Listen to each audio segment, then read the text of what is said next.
Sports Carnival broadcasting live from the Trauma Center studio, powered by the Recovery Room. Top of the morning. Hope you guys and gals are off to a great start. Look at that.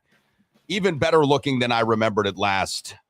It's a gorgeous Tuesday here in western Wisconsin. Sunny skies, and Jesus criminy, are we going to finally get out of the depths of winter, which seemed to have dogged and plagued us for, I don't know, the last 17 or 35 months. It's hard to tell.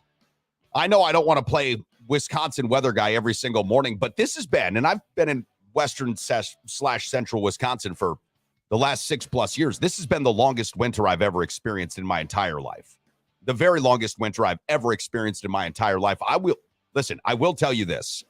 As much as I love Wisconsin, there does become a time in which you look inside of yourself and you say, self, am I really and truly going to be able to hold out for another Wisconsin winter?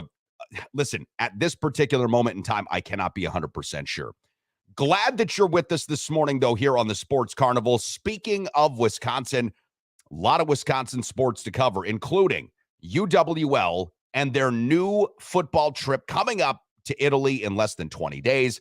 Matt Janus will join the program this morning at about 8:30. Matt will talk to us about, again, the pending trip to Italy, spring practice. The UWL Eagles and Division III don't have the same kind of spring that D1 and D2 have, so there is no spring game officially here stateside, but that's exactly what Matt and company are getting ready to go do when they take the trip to Italy, get some spring football games in.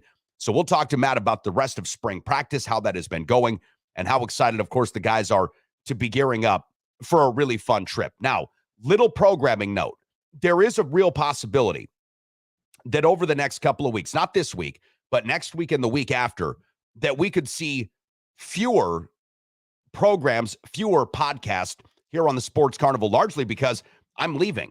So I'm going to be getting out of town, going down to Florida, and spending some time, couple of weeks down in Florida. Now, we'll do our best to bring you some clips, some highlights, and perhaps even some full broadcasts from the road when I'm down there in Florida. But there is still a possibility that you could see a few less Sports Carnivals in the coming weeks. I'll continue to update the Facebook group page, our Twitter feed, all of my social media feeds to let you know exactly what that schedule will be. Now, speaking of our Twitter feed and our Facebook group page, we have a poll question this morning. Has to do with Wisconsin sports. Today's a big day for the Packers. Jordan Love, the will he, won't he? As far as his fifth-year option, we would expect so. We would expect the Packers to pick that up. But that's not the question that I've got for you this morning. The question that I've got for you this morning, based upon our Wisconsin sports fandom, is this. Who will win more games in the upcoming season? The Jets or the Packers? You might think that's an easy question. I get it. But I'm not so sure. The AFC, the conference in which Aaron Rodgers now plays in, is stacking up to be one of the more talented AFC conferences of the last 25, 35, maybe ever. The AFC conference may be better this year, talent-wise, by virtue of head coaches, skill position players, and quarterbacks than it's ever been. So, Ron, you got what you wished for. You wanted to go to even greener / different looking green grass from the Packers to the Jets? Okay, be careful what you wish for. You just might get it. I'm not entirely sure the Jets have a better season record-wise than the Packers. So jump up to my Twitter feed at the Sports Carney. If you're a member of the Facebook group page, take this morning's poll question there. Who do you think wins more games, the Packers or the Jets? We're already getting a ton of action on this bad boy, as you might anticipate. Curious to see what your thoughts might be. Last night in the NBA, let's jump into this. Last night in the NBA, we saw a couple of inexplicable things happen. One, without the league MVP in waiting, which Joel Embiid will be, the Philadelphia 76ers got a rollback performance, a turn back the clock performance, if you will, from James Harden, who scored 45 points, including the game-winning three-point shot over an outstretched arm, Al Horford. My buddy Dylan, who lives across the street here, I can just imagine right now, in the depths of depression. Big Boston guy, big Boston fan from the East Coast, from Boston, at least the area, is going to be crestfallen about this game. The Celtics absolutely laid down for Philadelphia. There was no intensity at the TD Garden Arena. The Celtics didn't play with any urgency, and Jason Tatum mentioned as much afterwards. And when I say inexplicable, it is. It's inexplicable that if you're the Boston Celtics, that you would lose game one of a playoff series in the second round at home to a team that's playing without the presumptive MVP in Joel Embiid. Absolutely inexcusable and inexplicable.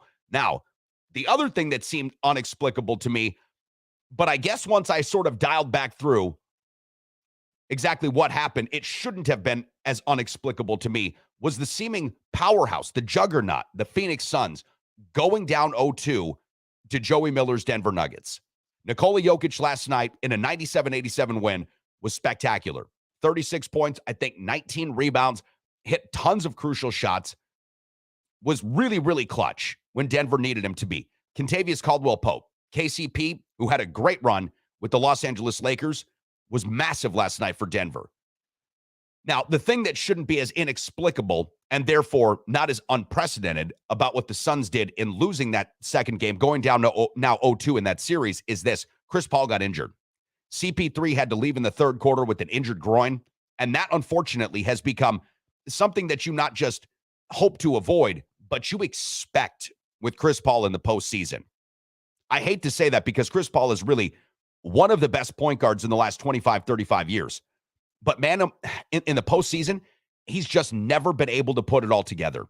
The run against the Bucks in which the Suns went to the championship looked to be Chris Paul's very best shot in his entire career, the only finals that he's made to win that championship.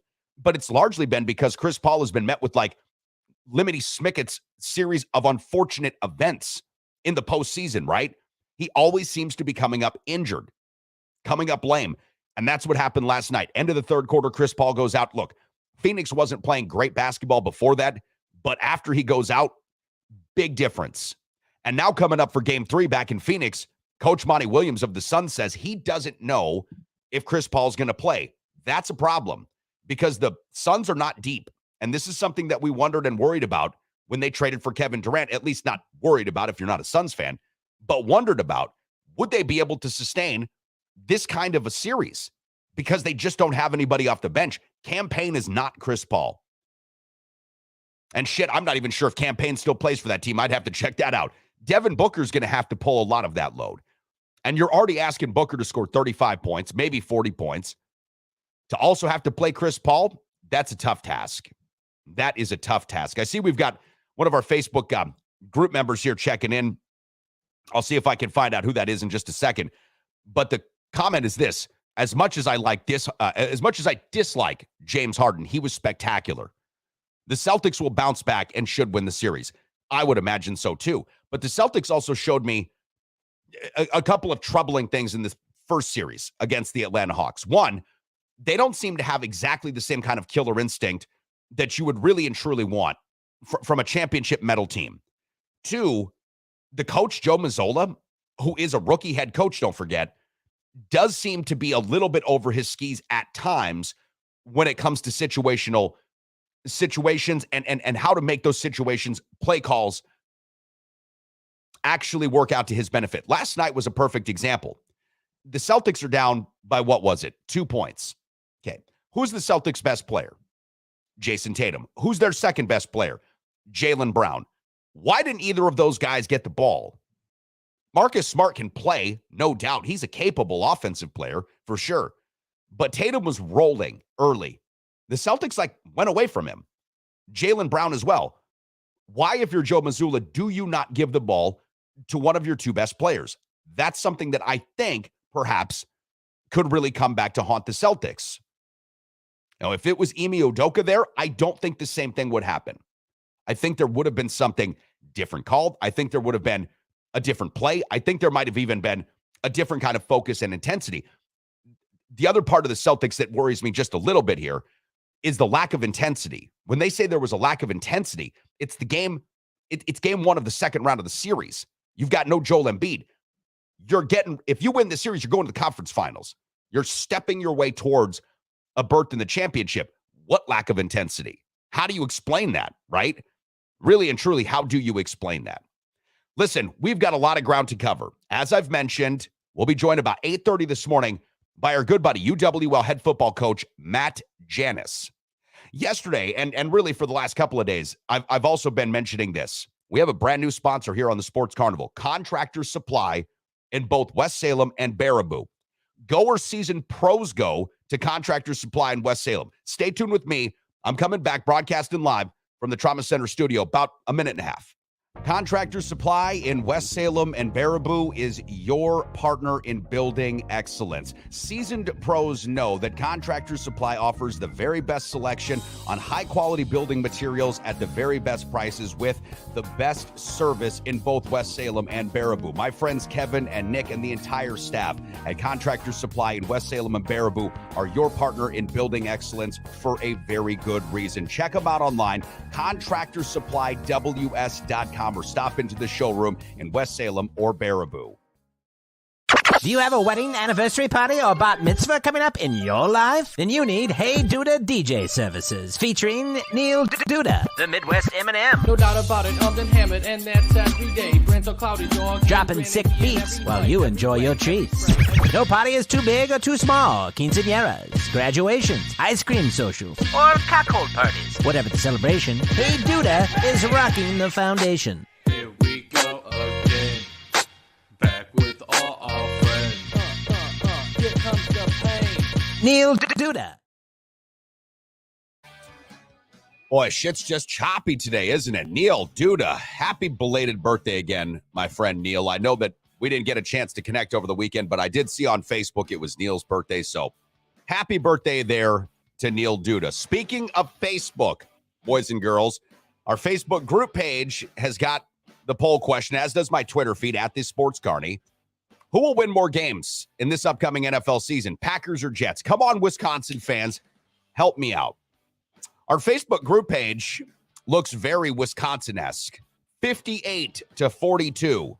The Packers will win more games than the Jets this upcoming season. 58-42. That's what I like. I'm feeling the Wisconsin sports love here. Now, jumping over to our Twitter feed at the Sports Carney, we're finding that there are probably folks from different parts of the country checking in here. 72-28. Say the Jets will win more games this upcoming season. I think it's going to be really tough for the Jets to be able to live up to any of the expectations that they've got.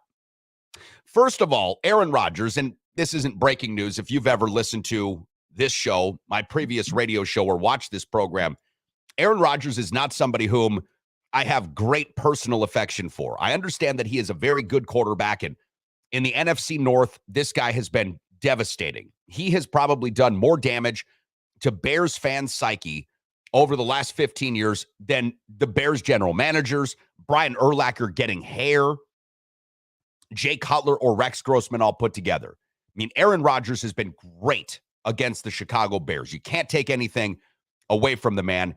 He owns them. The Lions. Aaron's had some of his biggest career highlights against the Detroit Lions, sometimes in seasons in which they were going 0-16. But Aaron's really been good against the Detroit Lions. He's been okay against the Minnesota Vikings for the most part, but really good against the Bears and Lions. And for that, if you're a Packer fan, you had 15, 16 years of really solid play against the Bears and the Lions. Now, Aaron's played okay in some other situations, but as a quarterback in the postseason, he's 11-10. Now, his postseason wins, the 11 wins, they start to rank up there amongst active and current quarterbacks in the NFL. But it's the 11-10 record that's really the issue.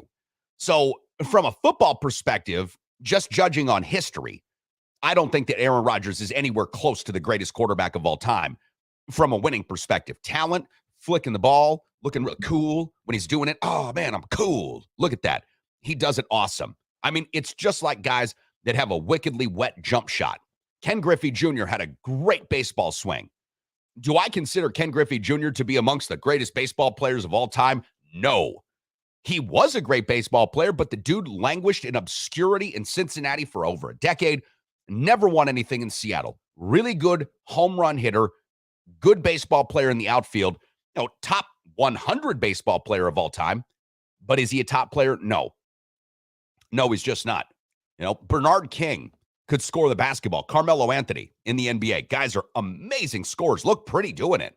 Tracy McGrady, same thing. Pretty. Are they amongst the greatest basketball players of all time? No. Are they all Hall of Famers? Griffey, Carmelo, Tracy McGrady, Aaron Rodgers? Yes, they're all Hall of Famers. But if you've listened to my takes, and the reason that I do not believe the Jets will be as good as people want them to be is because I don't believe in Aaron Rodgers. I really don't. I just don't think he's that guy. Again, you can give me all the stats you want. And I've heard this before for many years, and I go back to this well often. There are lies, damn lies, and statistics. So his touchdown interception ratio, cute. I mean, completion percentage, swell. But what have you done for me lately, Aaron? Nothing. A big fat fucking nothing. And I don't care about your MVP seasons. That really doesn't say as much about you as it does about the writers in the National Football League. You had great seasons, awesome, in the regular season. You couldn't outduel Jimmy Garoppolo. You couldn't get it done at home against an aged Tom Brady who threw 4 interceptions and 5 passes. Okay, you can't get it done, so I just don't believe in you. The other thing is this. Without my belief in Rodgers, I've got to believe in what? The head coach of the Jets? I like Robert Saleh. He seems like a good defensive coordinator. Maybe he's a good head coach. I don't know. We saw what the Jets went through last year, and you can blame Zach Wilson all you want. You can blame Zach Wilson for just being the worst quarterback in the history of the league, and that's why the Jets weren't good. Fair. That was a big miss. That was a big reach. Whose job is it to get Zach Wilson ready on Sunday? Oh, wait, it's Robert Saleh's. Conversely, his offensive coordinators and quarterback coaches. Again, I'm not blaming Robert Saleh for the performance of Zach Wilson, but he is their head coach. And when we start to give these head coaches immense credit, like we did Matt LaFleur, even though he's playing with Aaron Rodgers, well, we've got to give head coaches immense blame when their players don't live up to expectations. So if I don't trust Rodgers and I don't trust the coach, where else do I go with this then to trust the Jets? Oh, it's their collection of talent. Oh, except, this is where we have to dial it back, except these are young players. Damn it. Offensive and defensive rookie of the year. That's not going to work. I mean, not for A.A. Ron. How many times has A.A. Ron sat in a Wisconsin Green Bay dressing room or been interviewed by Shirtless McAfee and Silent J about young players? He doesn't like them. He just doesn't like them. They're young. They're too young. He'd rather have Rodgers, an 8-game-a-year Randall Cobb, a retired Jordy Nelson, than he would to have Christian Watson and Romeo Doubs, because that's what he says when he doesn't want to play with young guys. Not interested in going through a rebuild.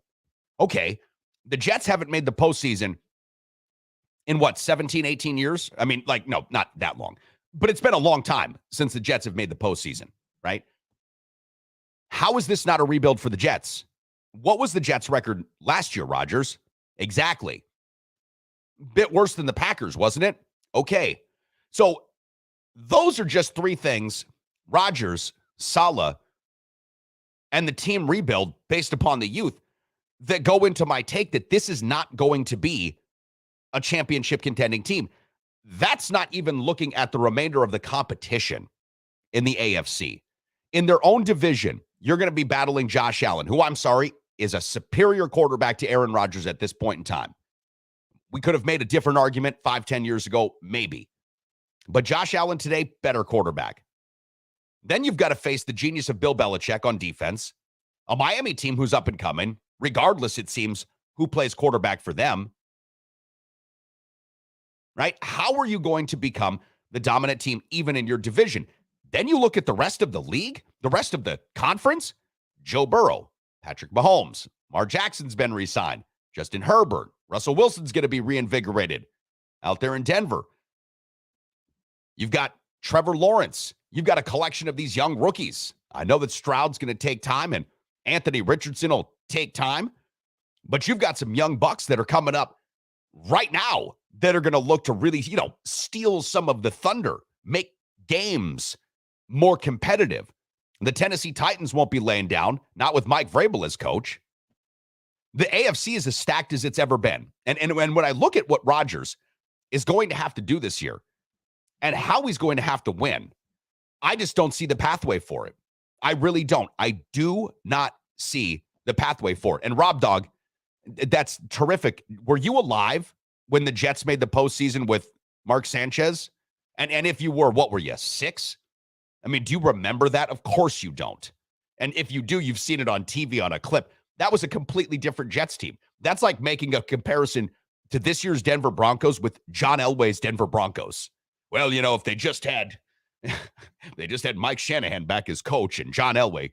I mean, Rob, that's fucking stupid. Matt Ellens is checking in. 2010, the Jets beat New England, last playoff win. Okay, there you go. That's what I'm talking about. 2010, last playoff win. Hey, 13 years ago. What was interesting about that? 10 years ago was the last time Aaron Rodgers was good in the postseason, too. I mean, 13 years ago. So 2010. Wow. Well, if that's what they're hoping, if the Jets are hoping for a return to 2010, then this will work out just great. 2010 was a fun year for me. I worked for the Wranglers. I got a championship ring with the Locos. I'd love to go back to 2010. I'd be resurrecting some friends of mine who are long dead. But yeah, 2010, I mean, what was that? Only 13 years ago. Rob, at that point, you still had that fucking, bucket around your head running into walls at home because you were just a little tyke.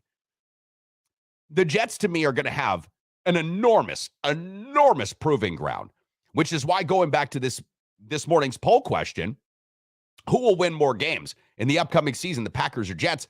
58-42 on our Facebook group page, I tend to agree with. The Packers get this benefit, and this is what Rodgers has had as a benefit for his entire career. They get to play the Lions, who drafted running backs in the first round of the draft, right? That traded DeAndre Swift to the Eagles. They get to play the Vikings, who are really non-committal on anything most of the time. They get to play the Bears, which we'll see if they change anybody's mind on the Bears still suck at it. They get to play these teams. That's 6 games right there. I believe, especially in the early month and a half, maybe 2 months of the season, the Packers are going to be fine, better than people expect, because the Packers will not have to be playing the schedule that the Jets are playing. The Packers will be playing with the quarterback in Jordan Love that nobody really has significant tape on. They will be playing with a few new offensive pieces in Musgrave and Kraft, the 2 kids that they just drafted. This Packer team is going to be a lot different. Matt LaFleur's offense, you would anticipate, will actually be utilized. So for all of these different reasons, the Packers, especially early, first 2 months of the season, could really and truly surprise people. They could really and truly, take you by surprise, win games that you might not think that they should and or could win simply for lack of tape.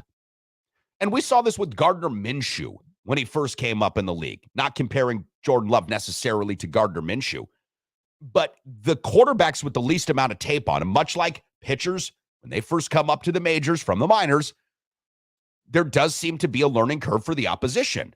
So for that, in and of itself, I really like where the Packers are at early this season. Then you get to look at what Matt LaFleur really has never been able to do, which is run his full and complete offense. And I think you catch some teams by surprise. Now, how long that's able to consistently last into the regular season is going to be up to how well Jordan Love adjusts to the game. Is David Bakhtiari coming back fully healthy on the left side? The Packers' offensive line for a young quarterback, pretty much ideal.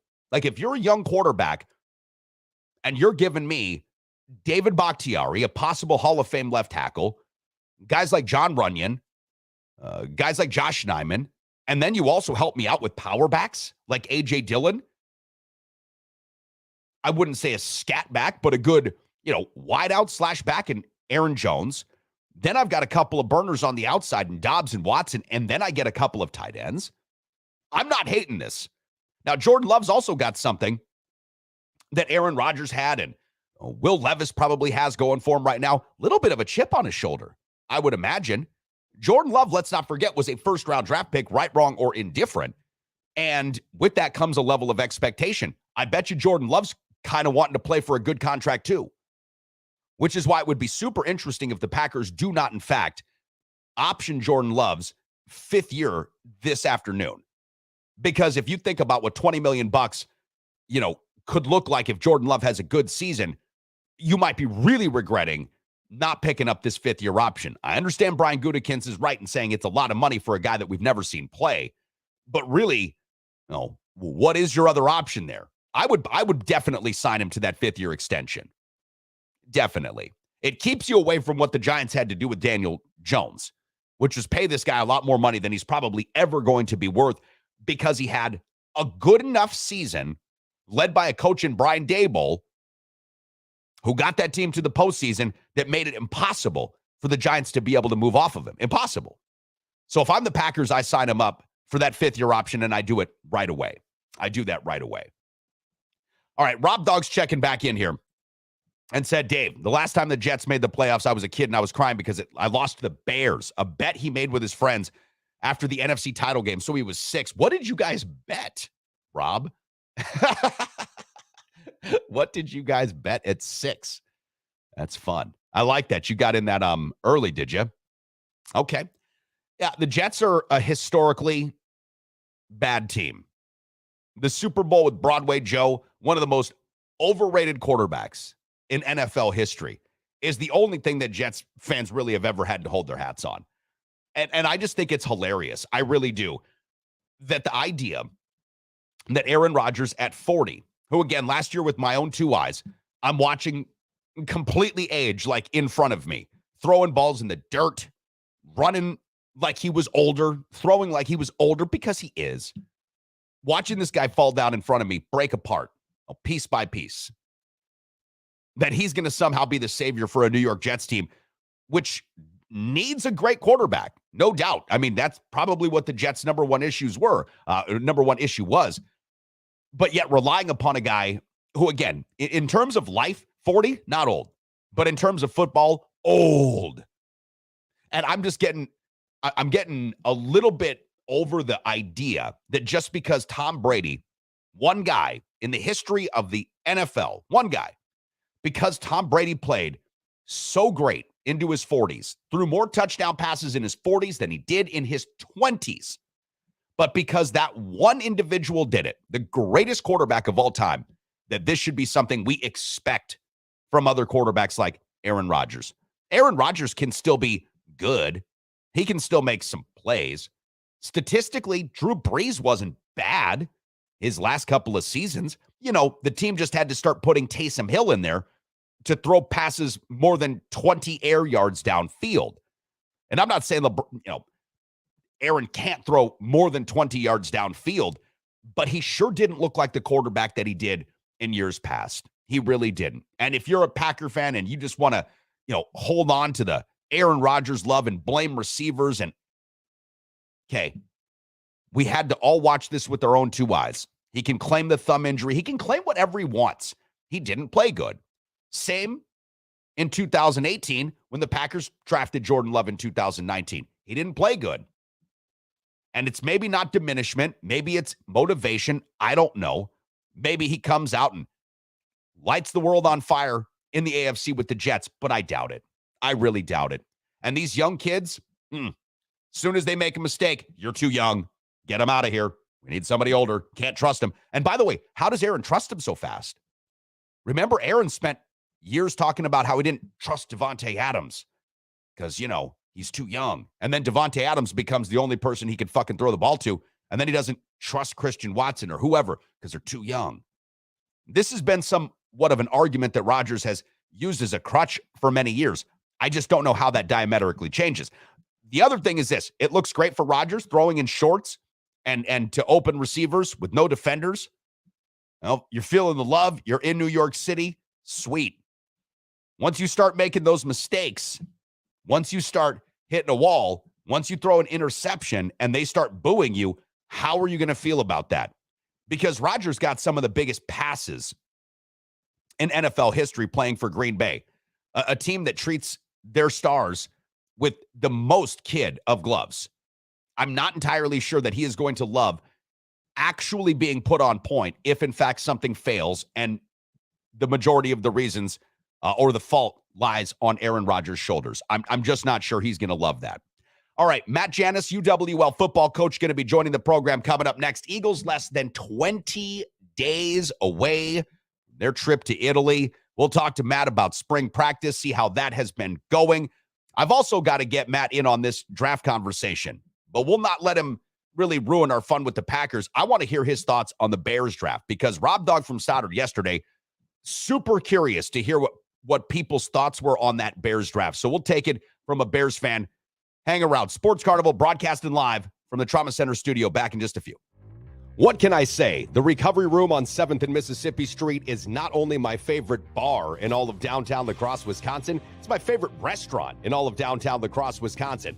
Breakfast served 8 to noon, Saturday and Sundays, daily specials, incredible cocktails, and the best damn wait staff in the entire city. My buddy Matt knows how to treat you right, and that's why when you go to the Recovery Room on 7th and Mississippi, you're always going to have a great time and a great meal with a great cocktail. So if you haven't been in a while, or perhaps you're just regular and you want to stop in again, make it a thing. I'm there every single week. How about you?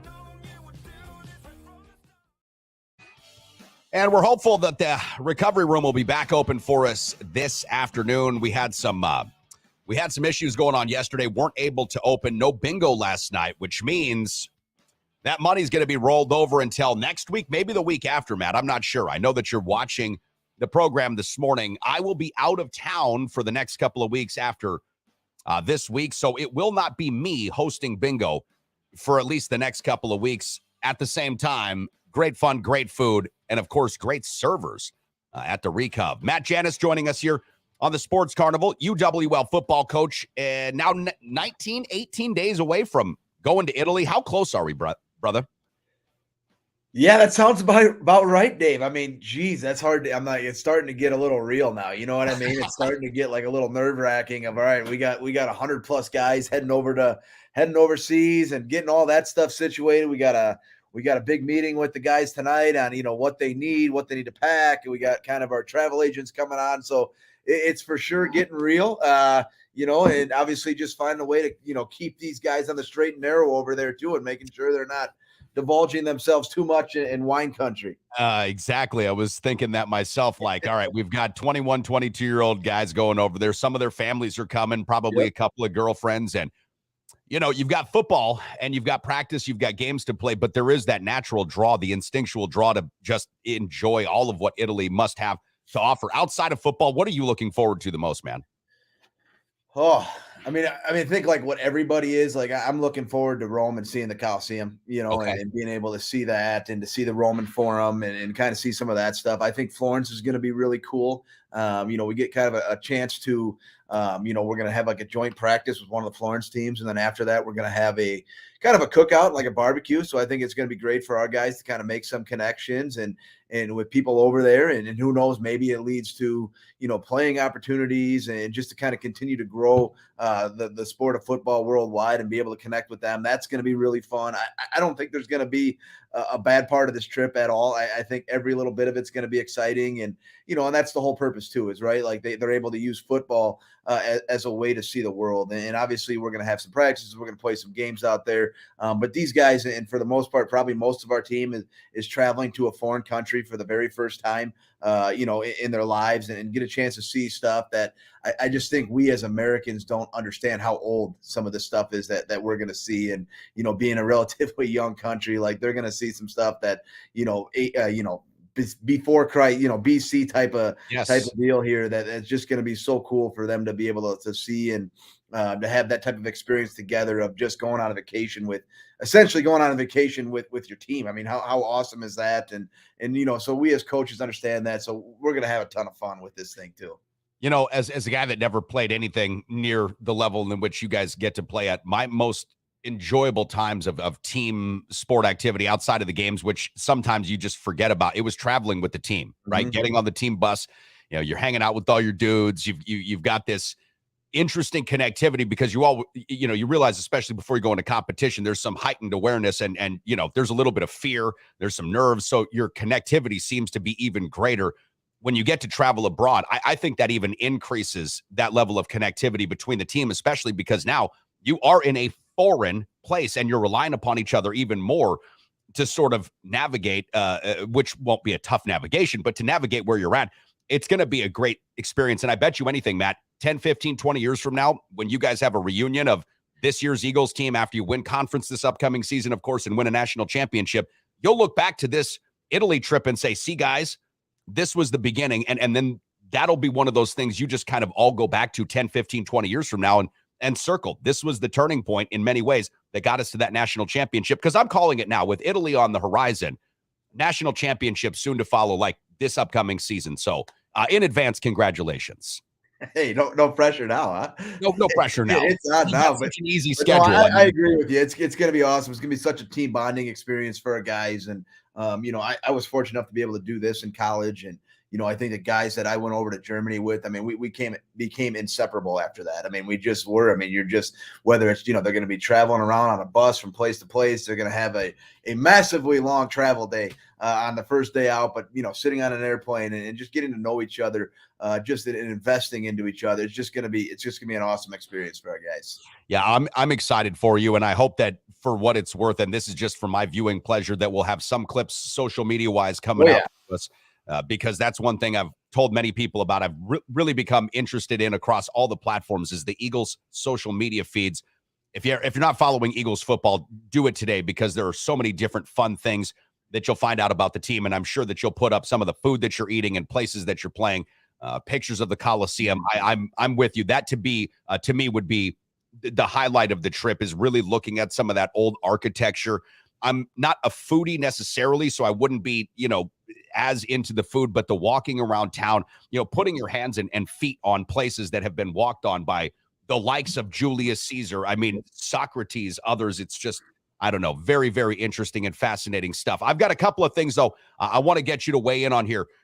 Jets and Packers. I know this might seem like an easy take for many people, because Rodgers, now a Jets quarterback, would presumptively make the Jets just a really, really tough team to beat. But Matt, I'm trying to just break everybody down, and I'm not throwing cold water on Rodgers and his new happiness, but this is not only a tough division for the Jets, this is one of the toughest AFC conferences that I've ever seen. When you consider talent and coaching, right? The quarterbacks and the coaches in the AFC this year are as deep and as talented as I've ever seen them. Now, conversely, the Packers, outside of the Eagles, who have a tougher schedule this year, they're going to play a lot of tough teams. The Packers are in a conference now and in a division that could be considered wide open. Now, somebody's going to emerge. We know that. There's always a team that last year wasn't good, that this year will be good. But just, on its surface, who do you think wins more games this season, the Jets or the Packers? And maybe this is way too simple of a question, but I'm curious, how you see this working out for both of these teams. Ah, man, that's a good question. I don't know. Yeah, you're right. I mean, you talk about the AFC East now. I mean, that's a loaded division. I mean, that is you're going to play 6 other games against playoff opponents essentially, and so that's really tough. And obviously, the Patriots are. I mean, would we say that the Patriots are probably the worst team in that division now? Like if you kind of line that up, and but you're going to have Bill Belichick kind of game planning against you. So. But obviously with Miami and Buffalo, I mean that those are 4 hard games right off the bat right there. I'm going to say the Packers. I think the NFC North's a little bit weaker. I think they've done some things to with Aaron Jones and obviously with AJ Dillon to in the offensive line. If that group can stay healthy, that's going to be probably a run first football team, and obviously quick, easy throws for Jordan Love. I think they have some defensive pieces that are going to be in the way to be able to help them a little bit. So I just think with the level of competition and just in terms of the divisional play, the Packers for sure have an easier road, I think, because we're really not sure what to make of the NFC North right now. Is it really Detroit's division now? Are the Vikings gonna everybody thinks the Vikings are kind of a fluke right now. What are the Bears going to be like? I just think if you just kind of look up on paper the divisions, the Packers definitely have the easier way there. But you kind of said it with the AFC. Now that's just a quarterback loaded conference. And, there's really, I mean, who is the best quarterback in the NFC? I mean, Jalen Hurts and then Prescott. Is that the next? Right. I don't know. I mean, who's number 2 with Rodgers being gone? So I'm just going to go on a limb, and I certainly hope it's the Packers too, even though I'm a Bears fan. Yeah, and listen, if the Bears are great this year, that might change this narrative, right? If the Bears are really good, if the Lions are really good still, which I think they've taken a step back, maybe Green Bay doesn't win as many as the Jets do. And we don't know what the exact schedule is, but I'm just giving a brief glance here. There's some common opponents these two teams share. They're both the Jets, that is, and the Packers. They're both going to play AFC West opponents this year. So at home, the Packers do have to play the Chiefs, right? They've got to play the Bucks, the Saints, Vikings, Lions, Bears, of course, Chargers, and Rams. On the road, the Packers have all their divisional opponents, but they play the Falcons, the Raiders, Broncos, Panthers, Giants, and Steelers. Not easy, right? But the Falcons, we don't know. The Panthers, rookie quarterback. The Raiders, no more Derek Carr. The Giants, they'll have a return to the mean, I would imagine. And Pittsburgh will probably be a win. Now, for the Jets, their home schedule includes the Super Bowl representative from the NFC, the Eagles. They've got to play the Kansas City Chiefs. They'll have to play Buffalo, of course, Miami, and New England. On the road, they'll be playing, like I've mentioned, the AFC West. They've also got a game, it looks like, here against the Browns as well. So it's not going to be like murderer's row for the Jets because they didn't have a great season last year, win-loss wise. But I do think that when you look at the division in and of itself right now and the coaching in the division, I do give the AFC East a little bit more weight. Belichick's still a good coach. We saw what the Dolphins are doing. The Bills are a better team now. And I know that some people are super stoked for Rodgers right now. Be careful what you wish for, Aaron, because you just might get it. And here he left, again, the green and gold and goes to this off green and white with the Jets. He thinks the grass is greener, but it's just a different shade, right? These two teams could possibly even finish with the same record. I mean, they could be 7-10, both of them. They could be 8-9. If anybody pops between these two, though, there will be some sort of X factor. Either it will be injuries to another team or somebody's going to emerge from either the Packers or the Jets. I'm just not sold that Aaron, with all of his doubts and dubiousness about young players, once one of these young players makes a mistake, is going to be able to really reach back to that well and say, I trust young guys, because this is just something that we have not, that he has not wanted to do for the last few years. Exactly. And I mean, you read the schedule right there, Dave. I mean, what would you rather play? I'm definitely rather in the Atlanta Falcons boat. And, who knows what the Oakland Raiders are. The AFC West 2 years ago was the division. And then it ends up, the Broncos flop, the Raiders kind of flop. And really, really the Chargers, I mean, with the exception of Herbert, it's still kind of up in the air with the Chargers. If the receivers are healthy, I guess is what matters. But I'm much rather in the boat if I'd rather go down the Packers route there with that type of schedule. And now that we've, got Matt checking in here, who's downstairs right now, saying the Packers are projected 8-9 by CBS Sports, Jets projected 7-10. I'll start to hedge that against the win-loss totals that we'll see from Vegas. And if you want to make those wagers with me, guys and gals, go to betus.com. I'd like to get your thoughts, though, here, Matt, while we've got you this morning, too, on the Bears draft picks, because I don't know how much you were able to pay attention to the Bears, draft picks. And I'm obviously not a draft expert, but the first overall draft selection for the Bears was this guy, Darnell Wright, offensive tackle from Tennessee. Little surprised they didn't go with that Skornowski guy. We talked about him last week. That seemed to be somebody the Bears were circling and, would have been available there. I think he went number 11. Your thoughts here on the Bears' overall first draft pick? And then just again, from a coach's viewpoint, how did you see their whole draft in at least some snapshot terms?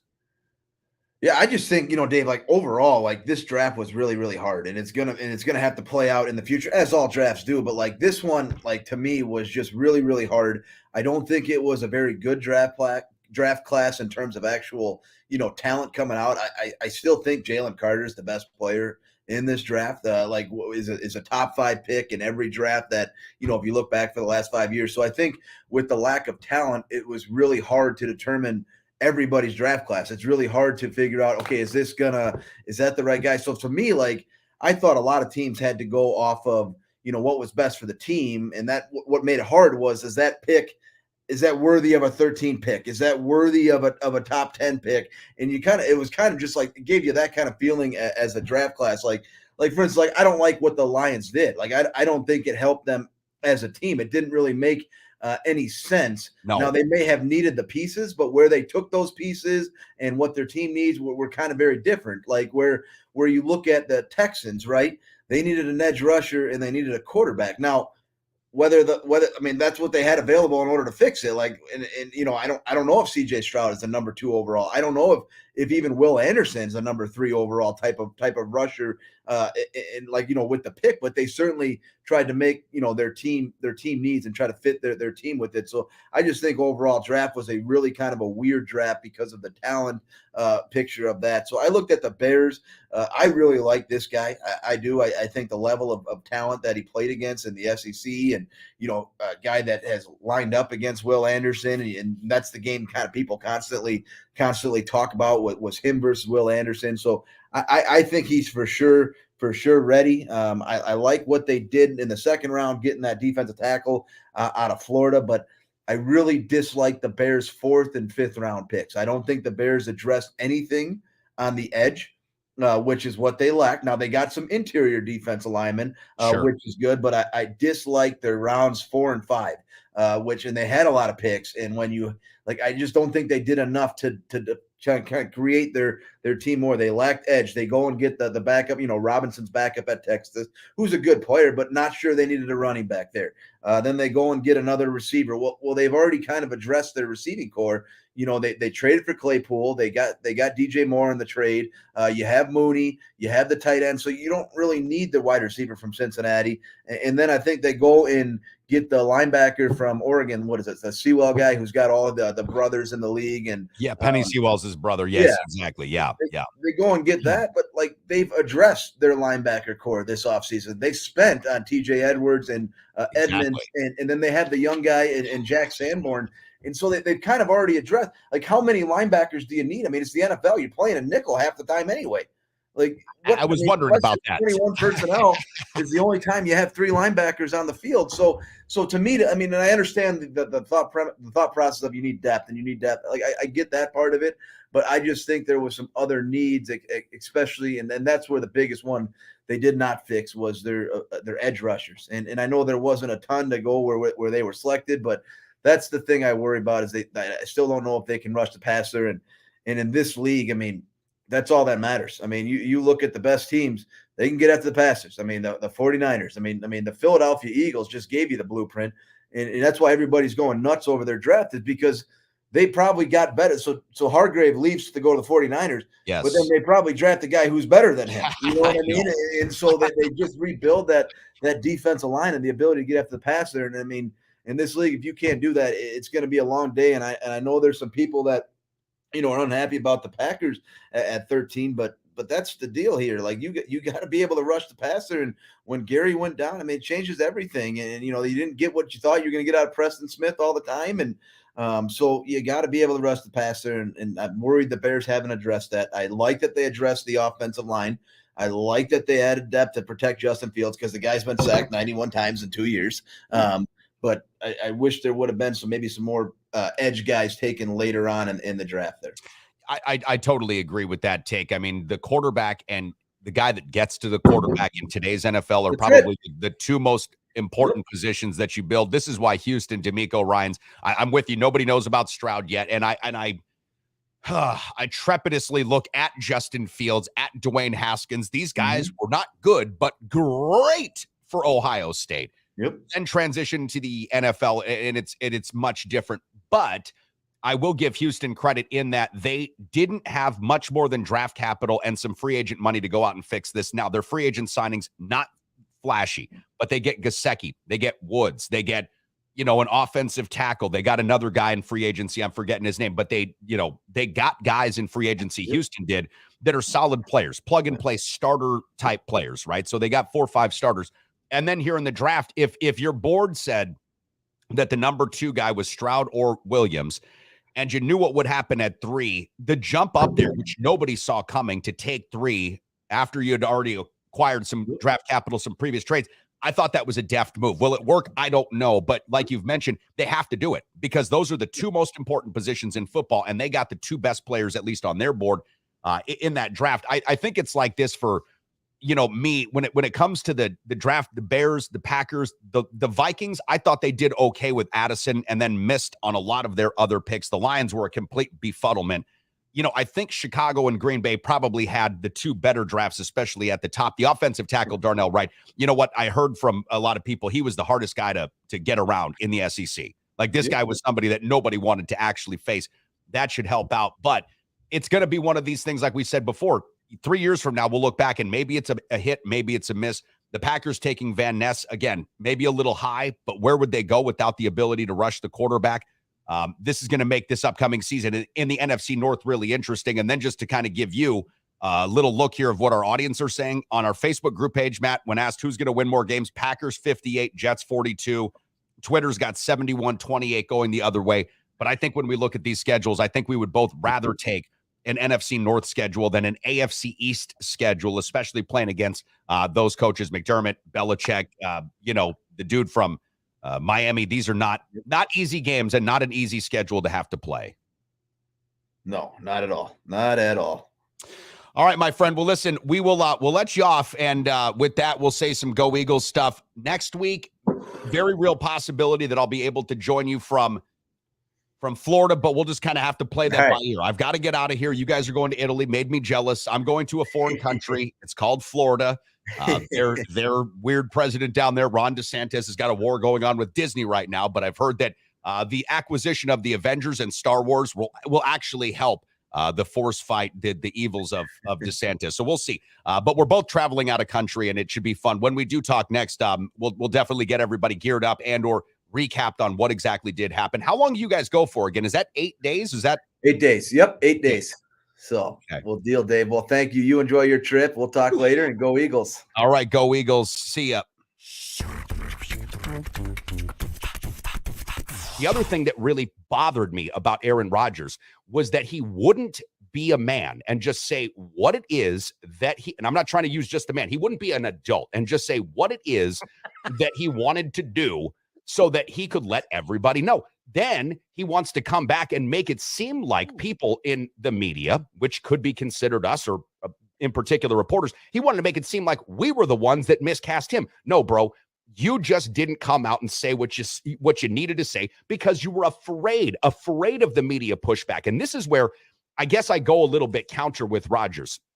If you want to be that guy and you want to be talking about the things that you've mentioned, cool, talk about it, be about it. Don't dilly-dally around it and then kind of wishy-washy put your toe in one thing, because that to me, Chad, that sounds like an opportunist, not somebody that's actually about a thing.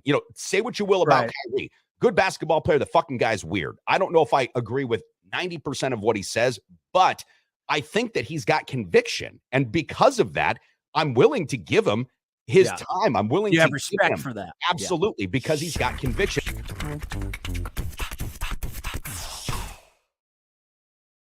So I wanted to remind you guys and gals that Sports Carnival snippets are available. You can check them out on all of our social media feeds at the Sports Carney. There's some great stuff in the vault there.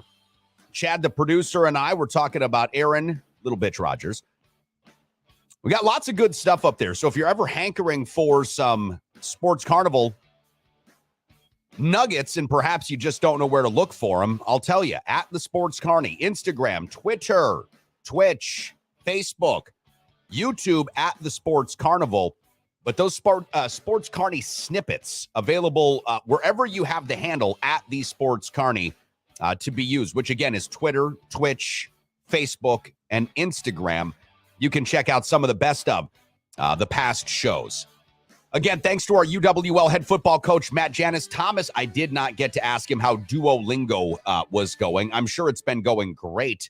He's a college man. They'll be going to Italy coming up soon here for this big spring trip, and they're just so excited about it, and I can understand why. This will be one of those seminal moments of their college lives, right? And getting to have that opportunity to go and play football, practice football, meet new people, like Matt mentioned, for the players of the Eagles to introduce themselves, to foreign teams. What a big benefit that is. There are a number of Eagle players right now that are playing overseas, former Eagle players that are playing overseas, and American-style football is gaining popularity day by day, week by week, month by month, and year by year overseas. So really, really exciting stuff. As mentioned, not entirely sure if we know what the exact broadcast schedule is going to be here for the next couple of weeks. I'll be looking to do some stuff from the road as I'll be traveling down to lovely Clearwater, Florida. So I'll be looking to do some stuff from the road, but we'll just have to kind of play this by ear. Keep in touch with us at the Sports Carney on the Facebook group page, our Twitter feed, at the Sports Carney as well. The poll question that I've got for you guys and gals this morning, like I've mentioned, is on our Facebook group page, also on our Twitter feed at the Sports Carney. Getting a little bit of a different result now that we have gotten some updates here. Who will win more games in the upcoming season on our Facebook group page now? 52-48. 58-42, as we've had another jump here. 58-42, Jets over the Packers. Twitter still the same, 71.5 to 28.6, 28.5 have the Jets over the Packers. Matt checked in from downstairs, recovery room Matt, and said CBS Sports has the projection of the Jets between at 7-10 and the Packers at 8-9. I think both of those are realistic. Again, the Jets' home schedule this year includes the Washington Commanders, the Philadelphia Eagles, the Atlanta Falcons, the Chargers, Chiefs, the Texans, the Bills, the Dolphins, and the Patriots. The road schedule, the Cowboys, the Giants, the Broncos, the Browns, the Raiders, the Bills, the Dolphins, and the Patriots. Okay? Not the toughest of schedules ever. I mean, their home schedule right here looks, not awesome when you consider Kansas City, the Chargers with Herbert, the Bills with Josh Allen. Anytime that Bill Belichick is playing against you, that's always scary. The Commanders, fine. The Falcons, fine. The Eagles, yeesh.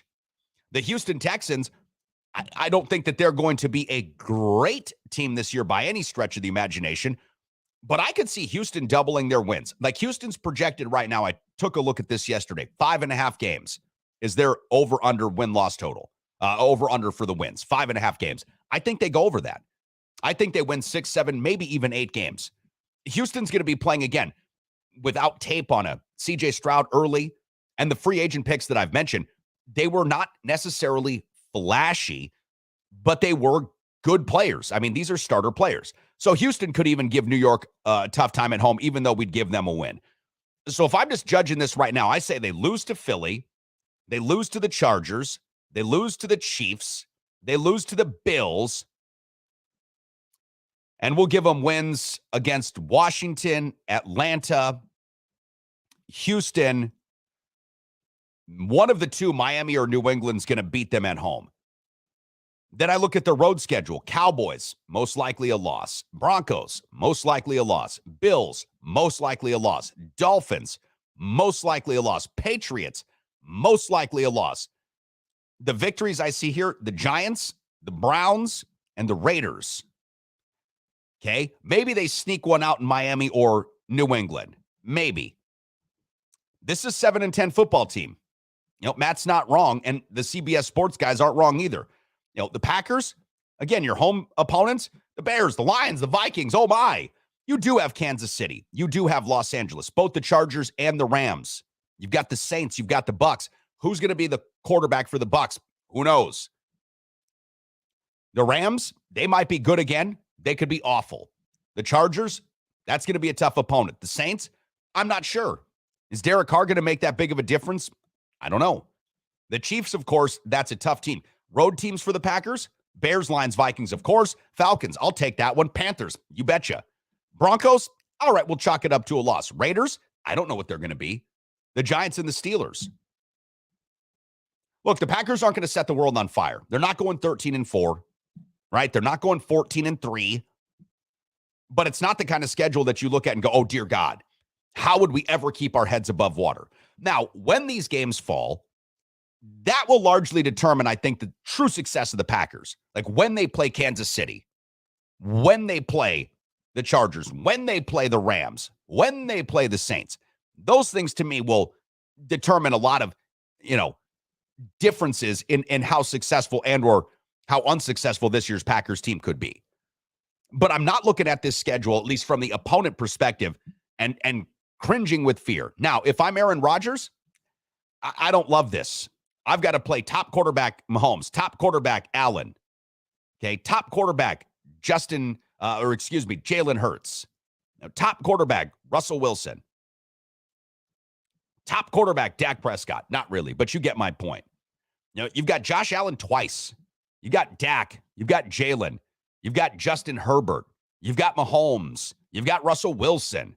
You've got And maybe I shouldn't even discount this guy as much because I hate the Browns and I think he's an asshole. But Deshaun Watson for the Cleveland Browns, that's not necessarily an easy game. Rodgers has got his work cut out for him. So if you're a Rodgers fan, if you're a Rodgers apologist, cool, because this will be a prove-it year for him, right? This will be a prove-it year for him. I just don't think they'll do as good on, wins and losses as the Packers. And maybe that's just me being a Packer homer, but oh well. Hey, guys and gals, thanks for being with us today. Recov, knock on wood, is going to be back open. And if everything does work out the way that we hope it does, I'll be behind the bar at 4 o'clock. We'll talk to you tomorrow morning. Mike Schmidt will be on with us at 8:30.